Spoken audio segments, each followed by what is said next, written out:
Welcome back to Preservation Travels with Lane and Kevin here at our Restoration Nation. Today, we're taking you inside exquisite Myrtle Terrace. Not only an incredible historic home, but one filled with amazing treasures. Join owner Jim Johnson as he walks you through this architectural masterpiece. Welcome to Myrtle Terrace. Myrtle Terrace was begun in 1844 by a man named Nathaniel Carpenter. He was building this to be his family home, but he could never get it finished. In 1850, Thomas Leathers, who was a well-known riverboat captain, approached him and said, "Hey, if you finish that house, I'll buy it." Well, he got it done, and in 1851, Thomas Leathers moved in. My partner Jeff and I bought the house 6 years ago. We moved down from Nashville, Tennessee, and every morning I wake up and I go, wow, I live in this beautiful home. It's just wonderful. So come on inside, let me show you some stuff. This is the front hall or the center hall, very typical in these southern floor plans for ventilation to let air blow through. There was no air conditioning, so that was very important. Above me is an original gas chandelier made by Cornelius and Baker of Philadelphia. These are the dimmer switches where you turn the gas jets up and down. They say they burn the equivalent of a 15-watt light bulb. That's about as bright as they would get. But they also put out the same amount of heat as a pilot light in a water heater. So you multiply that times 6. This thing made a lot of heat during the summer. So people didn't use them much during the summer. In fact, they were draped with mosquito netting to keep fly droppings off of them. This wonderful Renaissance Revival piece of furniture is made by Thomas Brooks in New York City. And it's full of a collection of Perrier-ware, which is an unglazed English porcelain. They did everything they could to try to make this porcelain look like marble. And in fact, some people call it poor man's marble.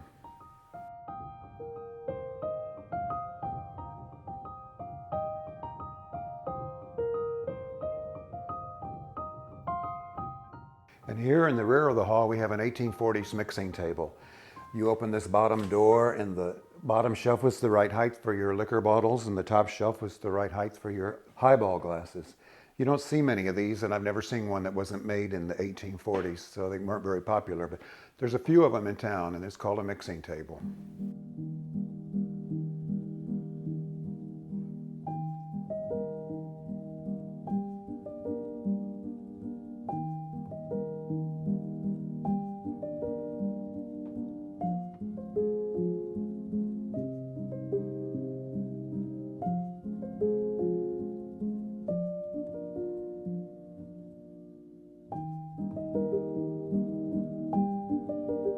We call this the ladies' parlor. It's nice and blue and light colors, and I wanted to make it as feminine as possible, and this is what I have created. And I've created a lot of this from reading this book, The Tasteful Interlude. It's a collection of interior photographs in America, 1860 to 1917. And because of this book, I learned to collect everything it took to recreate a 19th century interior.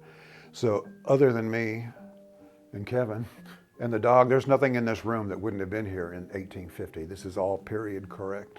So you're looking at a period correct 1850s parlor.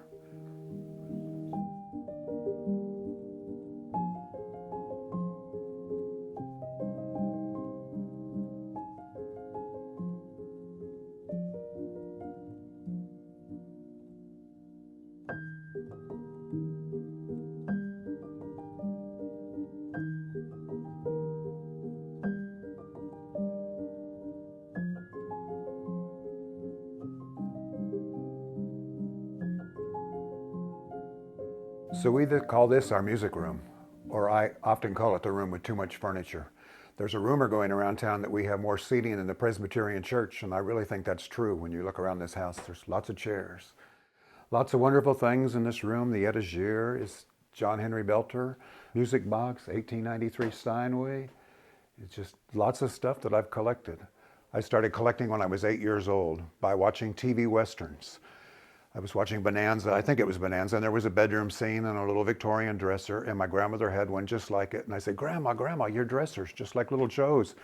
She says, honey, that's a family piece. I want you to have it. And I've been collecting ever since. And I turned 68 last week, so this is a 60-year-old collection.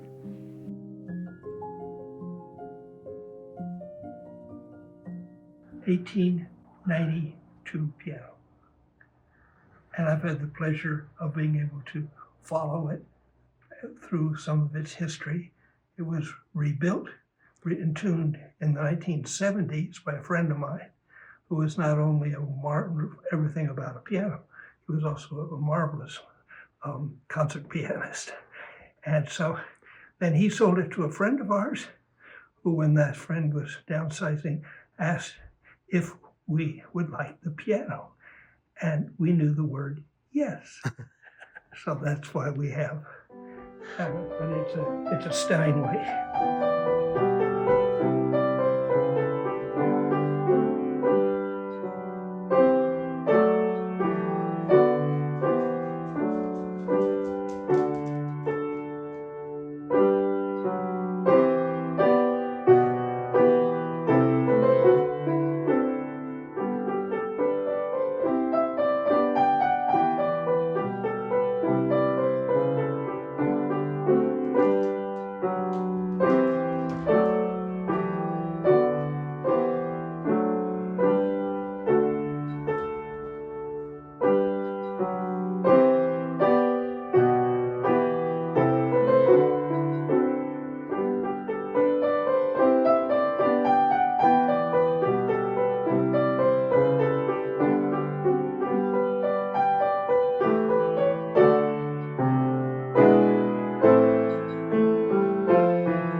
Welcome to the dining room.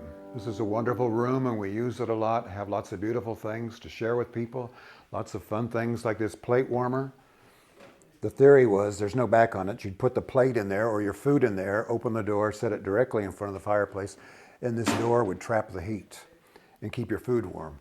The chandelier's Baccarat originally burned candles. It was never a gas chandelier, it burned candles, but of course it's been electrified. And the mirror's probably 1880s, and it was here when we bought the house.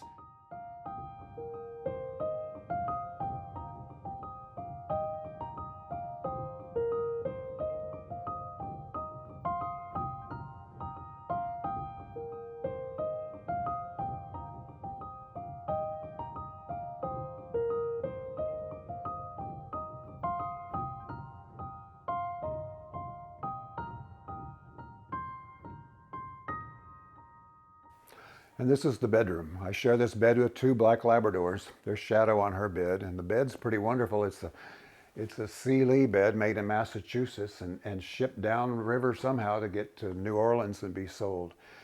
The mantel is faux finished to look like white marble. On this table is a collection of these wonderful Grand Tour purchases. Americans would travel to Europe and bring these things back. This happens to be St. Paul's Cathedral in London. The artist left London out, but anyway. These are all different places that people bought as souvenirs. People often ask me, what is one of my favorite things in my collection? And I always point to that clock. There's a little Cupid in there swinging, and as long as he gets wound once a week, that's all he has to worry about.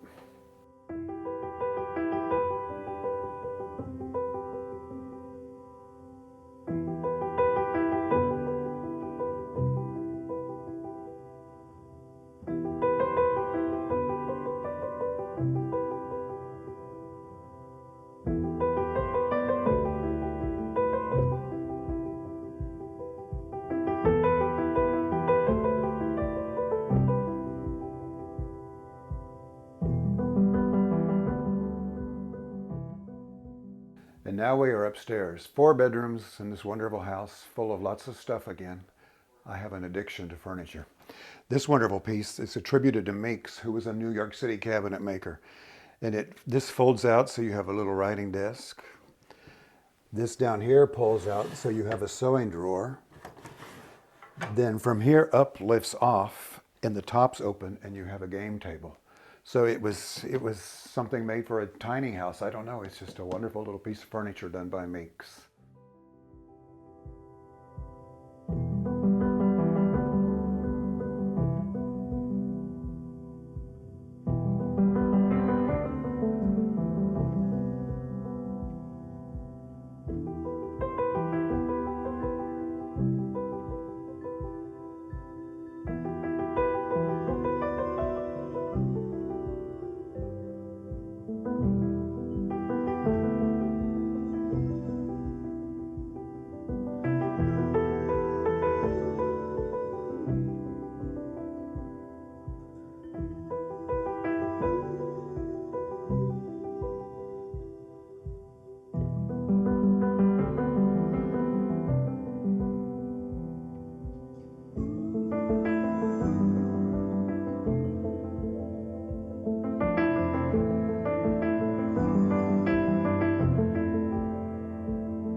And welcome to our beautiful courtyard. We have a wonderful fountain over here that I put in.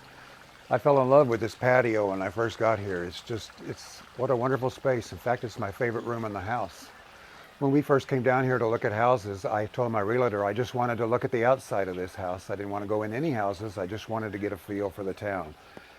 Well, he called the realtor who got me in the house, and it was love at first sight. It was instant love, and I got Jeff to come down with me in July, and anyway, we ended up buying Myrtle Terrace.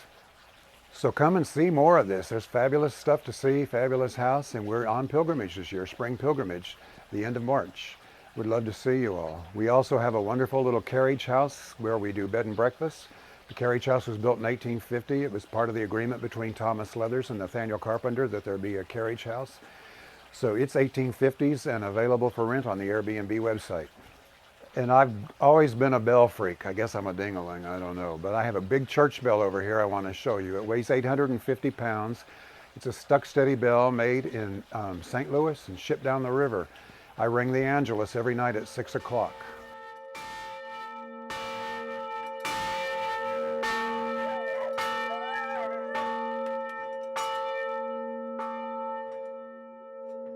Thank you for joining us on Preservation Travels with Lane and Kevin, and we hope you've enjoyed this sneak peek inside of Myrtle Terrace. Myrtle Terrace is one of our featured homes, one of 18 private homes open for spring pilgrimage in 2025, March 27th through the 30th and April 3rd through the 6th. Buy your tickets now at pilgrimagenatchez.com, and we'll see you in Natchez this spring.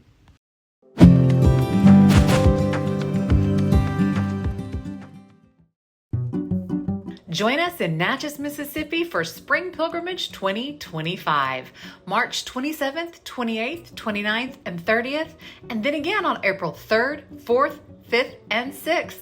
We have don't miss events just for you. Only during this time, 18 of our private homes, never open for tour, will open their doors and welcome you Natchez, Mississippi hospitality style. Looking for things to do in the evening? Join us for special events, dining, dancing, and more. The kind of hospitality only the South and only Natchez has to offer. We can't wait to welcome you to Pilgrimage 2025. Go to pilgrimagenatchez.com today and buy your tickets. Make your plans to be with us now.